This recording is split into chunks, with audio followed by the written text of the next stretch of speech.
anh không nào này lo nào giờ nàng lạnh này quá dần không lạnh này tăng học không quay nàng này chứ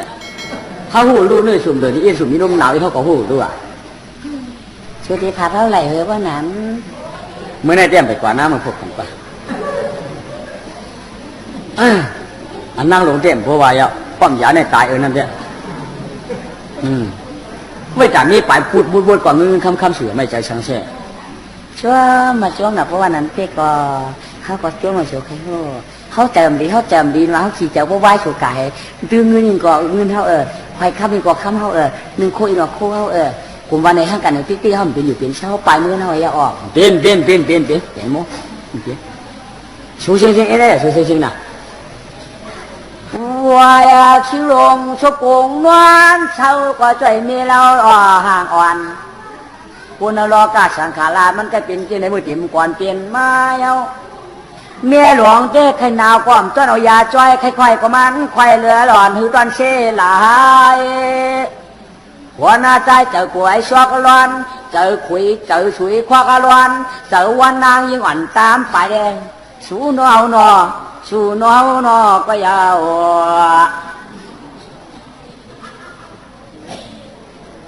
các người phụ ma hả? Khen cô ya đi này họ cảm ơn này là chú nào? Cá là có chú bạn không mua đâu có biết ya mày chờ lại. Đây này, hậu quả nào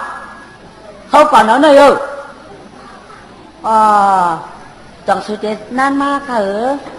Cô khạc sinh nào có ma cả? Tăng tiền họ đã tìm có nắm vô pi nắm biến qua điều quay nắm mình nắm mi phở biến theo thế này đang biến nắm mi phở biến theo mi số quay vào ăn biến nắm mi qua điều quayเขาอักแค่หน่อยแค่มึงกี่แค่หน่อยชื่อใหญ่ไม่เจอน่ะกว่ายาวกำได้ชิงหอเราโว้ยต่างไหล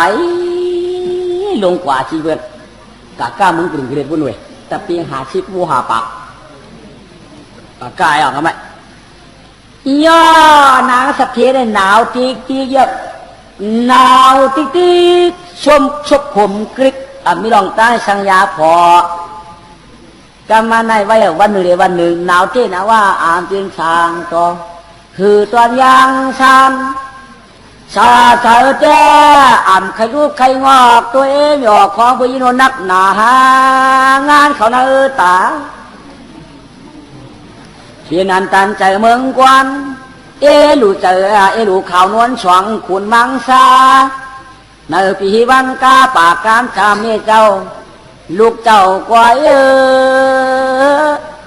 ลูกว่ามาแล้วคำเมียเรียนกันกำบอกมีเลื่อนสูมีน้อยสูกหาสามารถอยากเอาเลยอันเก่าเมียในก็เตรียมรัดเลยตั้งตายหัวป้อมยาลูกลูก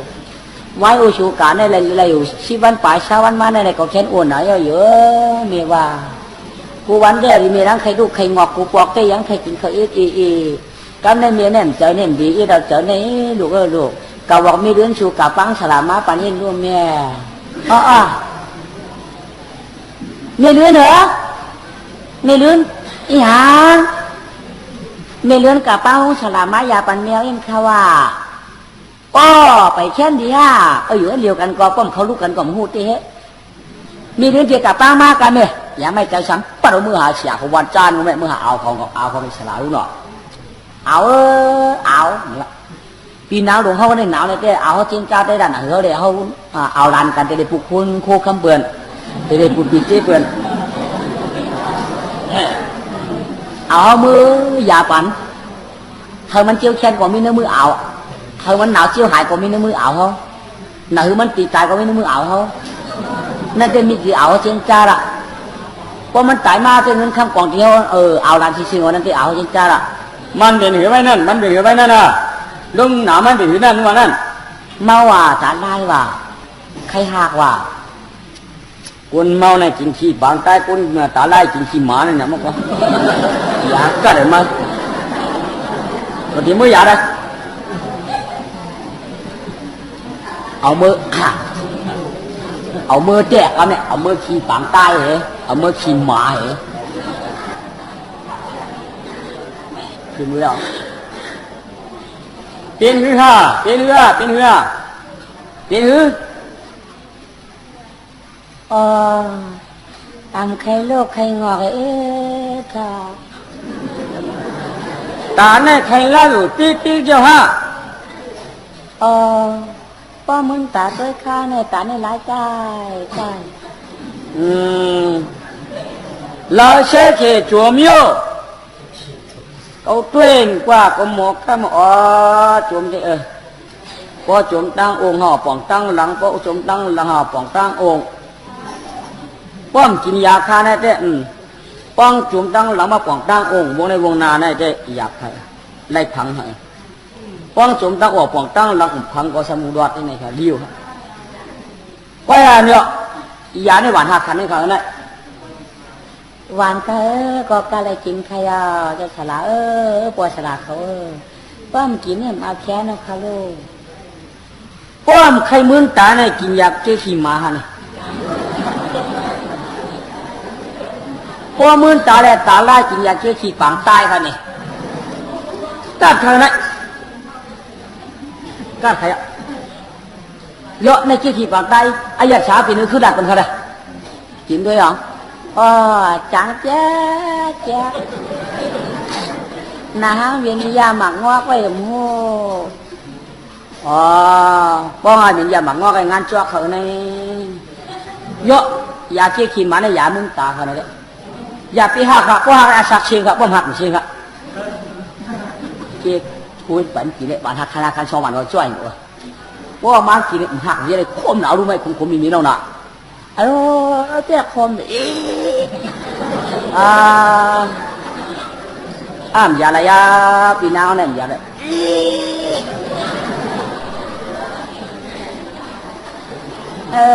เจ้าเจ้าขนเป็นไง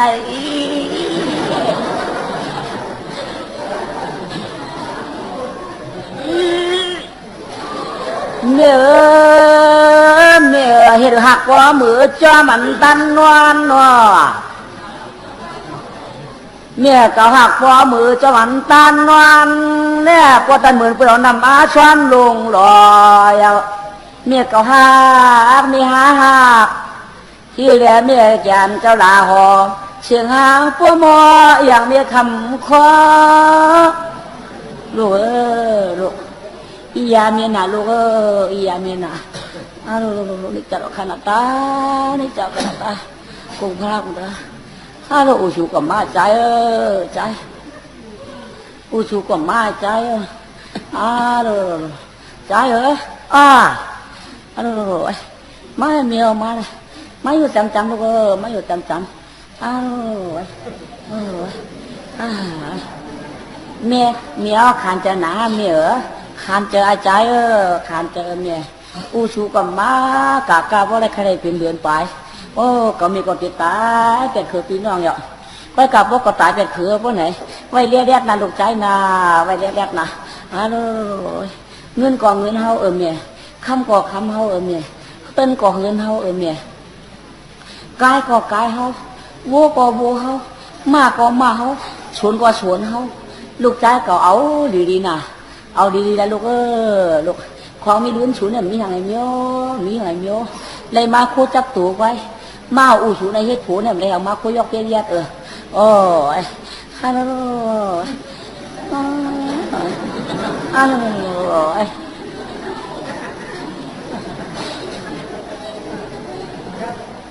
เปลี่ยนขั้วเชียงนอนเมียนนอวัวก่อวัวโคก่อโคเงินก่อเงินเอาเงินก่อเงินเอาคำเอาก่อคำเอาเสียงก็เสียงเฮาสวนก็สวนเฮานอนเมียนนอมีลิ้นเดี่ยมไรอย่างมาลงเมียนนอไรอย่างมาไรอย่างมาคือพี่น้องสองก็ต้องดีเลยเมียต้องดีเลยเมียตุกใจมันจังเนี่ยต้องดีเลยใจคือก็ตัดอยู่เมืองกุ้นเลยคือไม่รู้เอาเลยคือพี่น้องนั่นมีใจ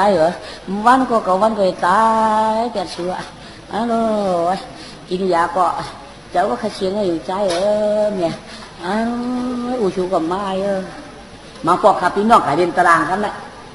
ขับพี่น้องทำคิดกันตั้งน้ำเลี้ยงจับมันมีนึ่งเขาสกัดยำขับพี่น้องก็นั่งเลี้ยงจับเมียเขาสั่งยำเอาขึ้นขึ้นมาเห็นก็เฮ็ด หาพี่น้องให้เกินมาแม่แม่อย่างใจ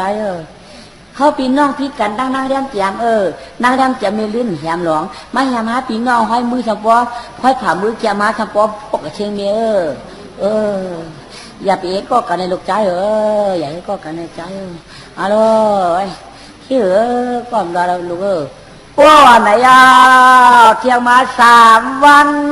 สายตามันนายในทานปลายแหละอ่องเยาวก็มาในเมฆเขานั้นทะเลชิงกูกวางจุงจะตานกวนใจเราก็ไม่หูตัวเป็นกำหูตัวเป็นกำอย่างหนักกำไหนวันตายถึงยังใจมาจำเมียอะไรเมียมาจำลูกมาลูกยิบตัวเมียมาเมียยิบตัวลูกใจก็มาจำเมียอะไรใจข้าพี่น้องก็มากันเมียเขา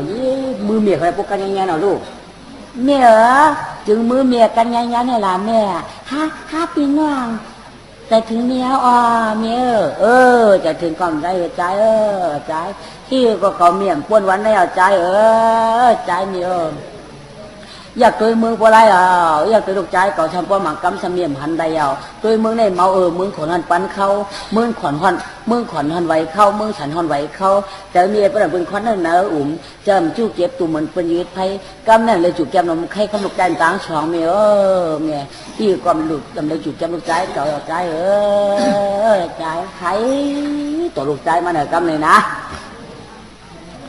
รอมาด้วยเมืองคำบ่หมอตองยองใจ2 คำเพียงกำในคิดเพียงเหลือเปิงเมืองเหลืองเป็นกำจิ้มยำช่องตาปุกตาจิ้มยำช่องตาเนี่ยทำป่าร้องใจก็นอขอปานายช่องนอใจเมียกามาในเมียผ้ากุ่งกายน้ำตาหล่อไหลย้อยจ้อมแก้มช่องตาใจเราหนอกคำมือใจเราหนอกคำลูกใจคำมือใจเราหนอกเสียงอ่อนหนอกคำอ่อนเสียงลูกใจมือเจ้ากามาในหิวก็วันในอนิจจามรณกรรมเชียงเดียวพอสมก็ตายานเมื่อนามาเจมันเอว่าการโกลูกใจเมโตผ่านไปยาวก็เมียเจตายเอาใจคำแจ้งตัวเมืองเรียกหนีกำมาแจ้งสุกวายตัวฉันไหวมีเรียกหนีเข็มกะลาโอ้เจอใจป่ามังชาลูกใจเมียยินผ่านยังเคยลูกใจงานคำหนุ่มนอนไปหู้สั่งละอาสา6 ปีเตียน6 ปี7 ปีเตียนมาวัน9ลูกใจเมียต่างช่องเมียยินมองเจอในจำชวนใจเมียจะตายเจ็บเถื่อใจใจอยากตัวเมืองคำหญิงกะย้ายเก่าเมียใจหนาวช้ำไปแล้วกินขี้มันนอกว่าลูกลูกสลายยังเปี้ยยอกสมุทีบางไตว่าเมียงเมียกินตายใจตายใจที่ความชุ่มที่ความเป็นกวนเลยใจเมียเหลือแห้งลูกเมียเหลือแห้งเจ้าลูกใจทำใครก็ไม่หนวดเมียเปลี่ยนนันคานกะชุดตอนหน้าช่องวันไฟยินเปลี่ยนยินผ่านในปานวันแดงมีลองตั้งมีก็จีได้มากมาเตียงช่องหนอมีก็แล้วว่ามาได้กินข้าวมีเจ้าอะไรมาได้คำเมียว่าเมียตายกะเย้าหนาว่าเฮ้ยพอหาพี่น้องซองหนอแค่ตุกขี่ตุกขอปนเหลือตอนยังเมามีก็ที่ห้องหาพี่เดน้องอิงนวลอย่าตายนะเมียนาอย่าตายนะเมียนามีก็อะไรเชื่อพาปนุกษาตอกทำลูกต่างสองมีก็อะไรเชื่อพักวันเปียนตีนหองหลองกำได้ไม่อยากค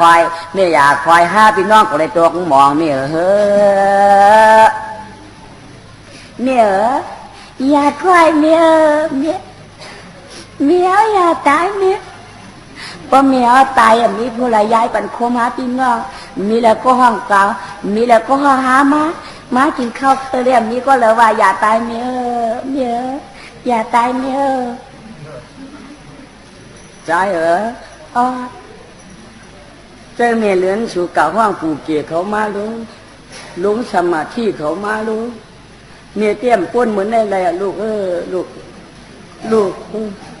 กลับมาห้องลุงเกียเลยลุงสมาธิเขามาละลูกใจเมียเจ้า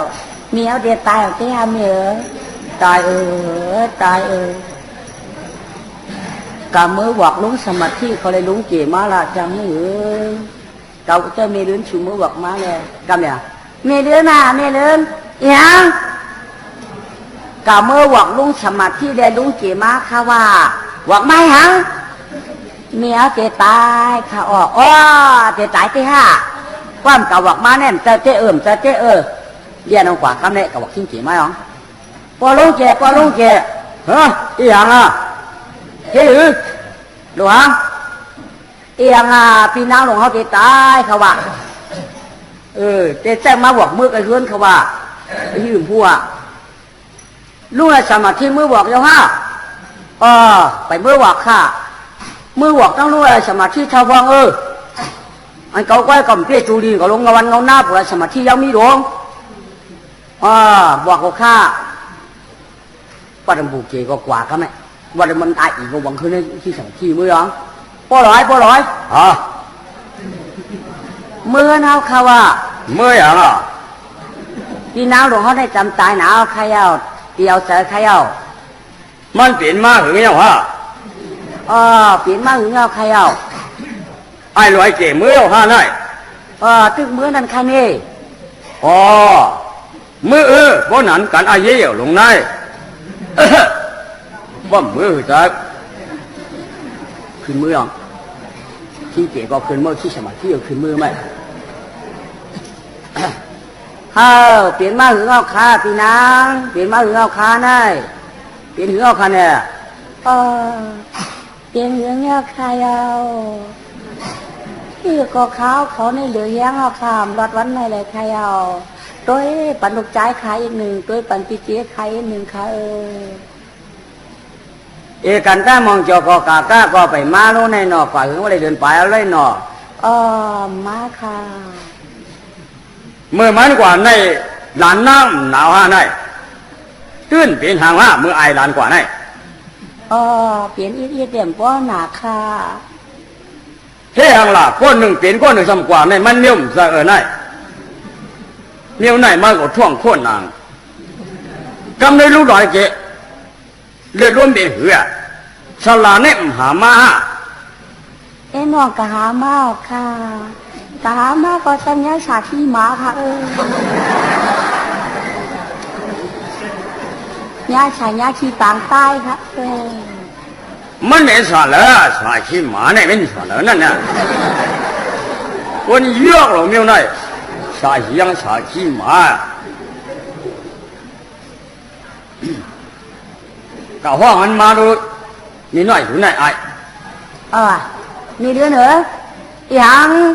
กะตีโปเขียวว่ากะตีลงธรรมที่เขาว่าเฮ้ยยากะนางไหนยาเตี้ยยาวค่ะก็การมันจะมีแค่นค่ะลูกนัวจึงว่าเป็นยาชาขี้หมามันไอ้เฮ้ยไม่ยากันไหน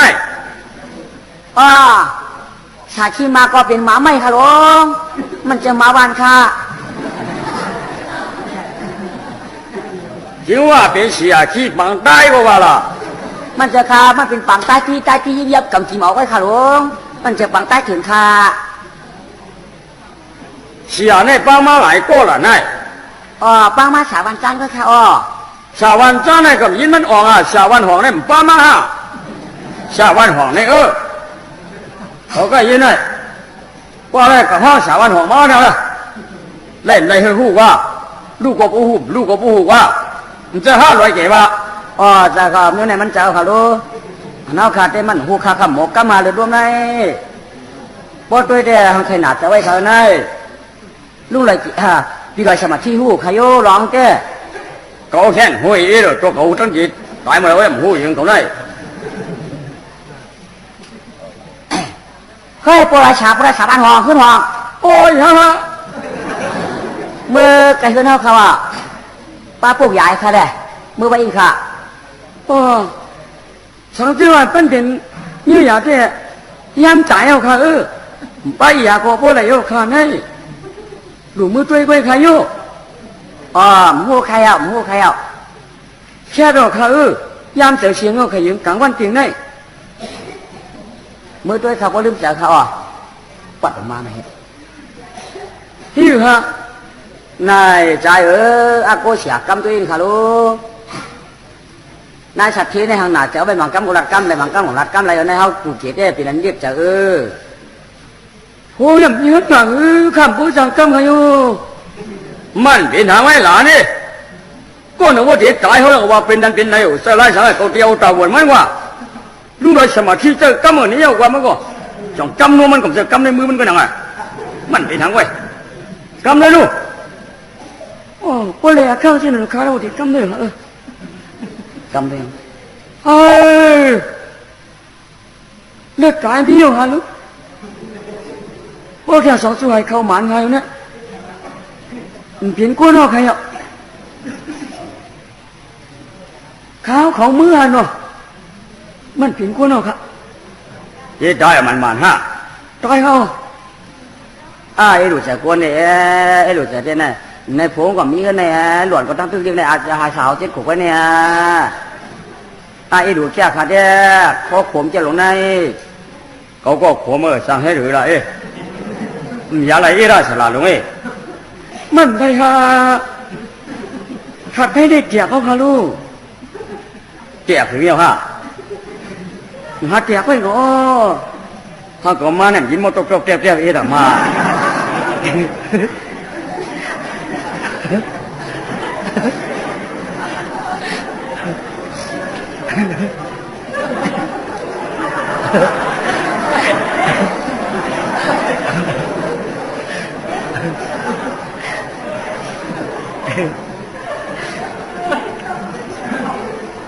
เกียรไรอย่างนั้น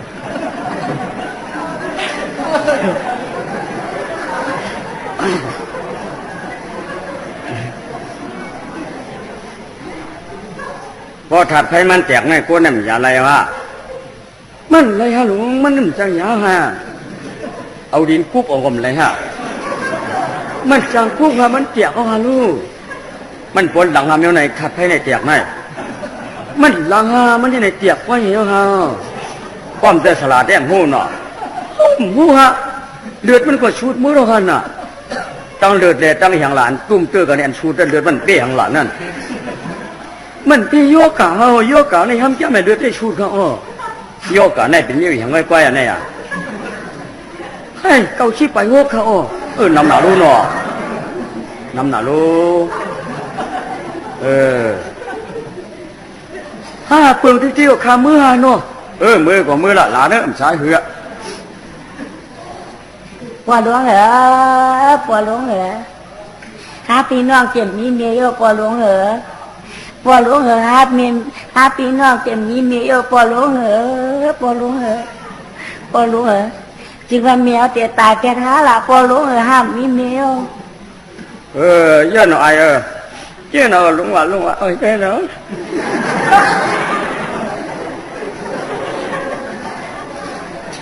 ก็ข้อผมยังเกิดเป็นน้องแต่เนี่ยหน่อยนะใช่หรือเนี่ยหน่อยใช่ใช่อุ้ยก็มารู้บ่วะพ่อหมาถามดูหลานใดเจ๊พ่อหมาถามดูดูพี่จีเงินคำเจ๊ไหนเจ๊เหรอเจ๊หาก้อยมีดีเผยก้อยเจ๊เหรอ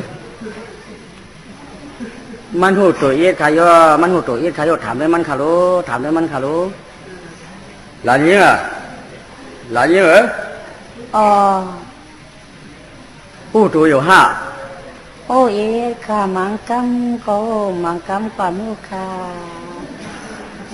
เงินคำเจ้าไหนมีหลายก้อยล่ะในตึกในถุงที่มันเงินคำว่าก้อยเขาดีอ่ะเห็นปุ่นสูมีลูกก้อยเหมือนเจ้าห้าจะเดี๋ยวตายแล้วรู้ไหน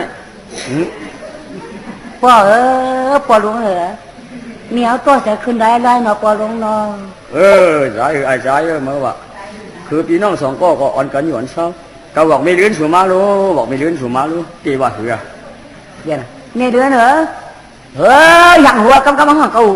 ชื่อก็ห่างดีเนี่ยกะที่ลุงเกียรเขาว่ากะที่โบราณสมัยที่เขาว่าไม่หรอกำเองก็ตื้อเอาใจชิงกำแต่เตี้ยกำเนี่ยเขาตัวชิงเอาเลยชิงเอาขนาดนั้นชิงเอาขนาดพอได้สมาธิชิงเอาจังให้เวลาไว้นั่นกำรู้ก่อนได้เขาถามด้วยปีจีกันไหนรู้ก่อนถามด้วยลูกต้องเจ๊ก้อยว่าปีจีอันมีไว้เจ๊ไหนเจ้าหนังไอ้นั่นกว่าเห็นในมันอาจจะคือก้อยไหนเขาขาใครถามตัวไอ้นางเห็นขาจ่ายขาเขาขาในก้นเก๋เป็นก้นเท่าก้นเก๋เป็นผู้เกวานขาลูกขาในเขาขาในมีเต่าหวนน้ำมือจีนน้ำมือขาออกก็เพื่อว่ามันหนาวเนี่ยมันหนาวมากถึงเราเนี่ยก็พอกลมในผู้เหคือเจ้าอยากกันก้อยก็สั่งแค่นี้เอาไหนมันตายกาแล้วเนี่ยการตั้งมองเกี่ยวกับก้าก็ซ้ำไปมาไหนเงินเนี่ยมันว่าหือไว้คำมันว่าหือไว้ในขาออกอันไม่แก้มันว่าขาได้ฐานะหนอมันว่าเนี่ยว่าเงินคันเนี่ยเขาปั่นชูเชียงยาวทั้งหมดทั้งเชียงยาวหรือเฮ็ดอีกตารางนี่แก้เฮ็ดคันลองเฮ็ดลองสร้างก็ปั่นชูยาวอันพี่น้องลงชูนี่ที่ก็อาศักมันจะฮีก็ชูยาวอันไหนอ่ำชุดมันไหนก็ชุดผูกอ่ำชุดปีนี่ก็ชุดปีม้ามชุดปีม้าชุดปีนามันก็วันไหนเนี่ยปีน้ำชุดปีนาเพิ่นมันได้ชุดอยู่วันไหนเนี่ยมันตายมาหมดแล้วก็เป็นชูปูเดียววันไหนบริเวณมันก็ตายเป็นปูนขาวเขาเลยปูที่ไหนใกล้ๆขาปูนมันแจ่มยังเอาคานาผูได้อาปั่นขามดขานั่นเป็นปูนมันมดขาวาพี่เลยลุงราชวัตรที่ผูมันอาปันในสิงเอาขาวานั่นผูอาปันในสิงเอาขาวานั่นผูมดเอาขาวาผูอาปันในเอาขาวาปูนนั่นมีเอาขาวานั่นปูนก้อนตายเนี่ยมีเอาขาวานั่น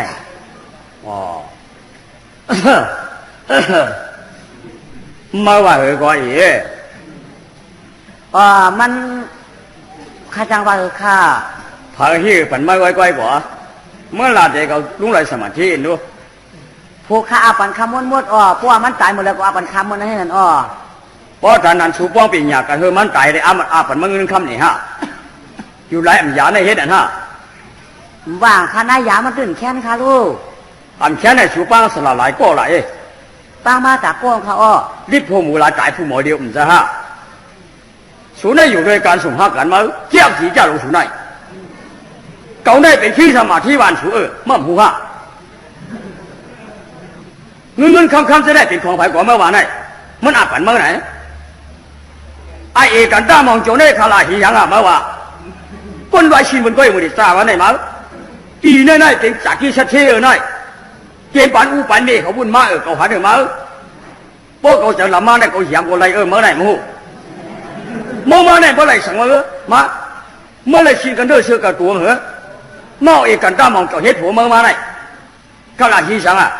กันต้ามองโจได้เอาเงินกับปันเมื่อเงินหาหกจ่อยข้าเมื่อเฮ็ดได้น้อยเพื่อนในเมื่อว่าเมื่อซ้ำไปเฮ็ดนั่นเฮ็ดไหนคาลาสั่งมั้ยก็เป็นขี้เจี๋ยวสูนัยก็เป็นขี้ปวดสมาธิสูนัยก็กินเตี้ยเป็นดาบผ่าเมื่อหลุมหลัดความเสียไหนมั้ง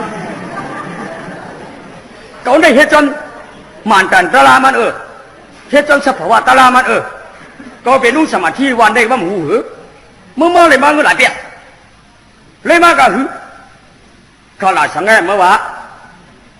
กูที่ยังไปยกเยอะเมื่อไหร่เงินคำนี้ก็หือก็อันเป็นเมื่อนานเจ้าข้าเจ้าผู้ข้าหลาชุดที่มันว่าเพราะว่าเพราะว่ามันตายกันก็เป็นผู้ชูตายเมื่อไรก็เป็นผู้ชู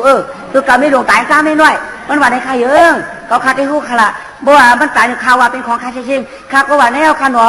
ชุดที่มันรักในข้าลูกมันมีเขาขำผู้ข้าเยอะไอ้เจ้าลูกกะละมาเอานั่งในกองเขาขำผู้ข้าเยอะไอ้เจ้าว่าลูกกะละมาเป็นผู้เป็นน้ำยาปฏิขำผู้ข้าเยอะไอ้เจ้าว่าเขาเป็นผู้เป็นเมฆกันขำผู้ข้าเยอะอยู่ว่าเป็นปีจี้มันค่อยๆข้าข้าที่ผู้ข้ามั่มหูมั่มขาเมื่อไหร่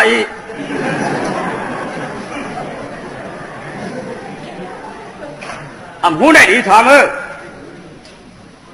คนนั้นว่าเนิ่นๆน่ะจะมีสูบไปหานำลักเมื่อว่าเกาใครกินเนี่ยก็ว่างเจอมั้งแค่นั้นที่ได้เห็นปันมันนำป้าล่าอุกจับพี่เจ้าว่ามีเป็นเฮ็ดไว้ตรงไหนหมากตาชิ้นเสถียรเท่าเฮ็ดไว้ตรงหมากตาหน้าเสถียรเท่าเฮ็ดไว้ตรงไหนน้ำเมียวตีในใกล้กับหือไหนอาชักก็ยังตึกเดียวตรงไหนต่างก็อย่างฉันไหนเจนตาดูดูอาชัก17ไหนเอาผู้ได้8 ปีไหน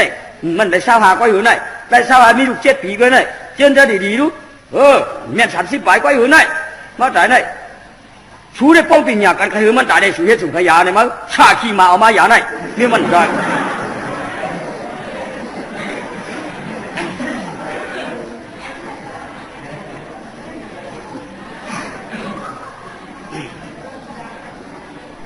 ว่าแล้วว่าน้องเจ๊ก็อยู่กลางซานห้องพี่ปองน้องบาซานมาละชุดที่มันกายเอาหน้าเจ๊ละนี่ก็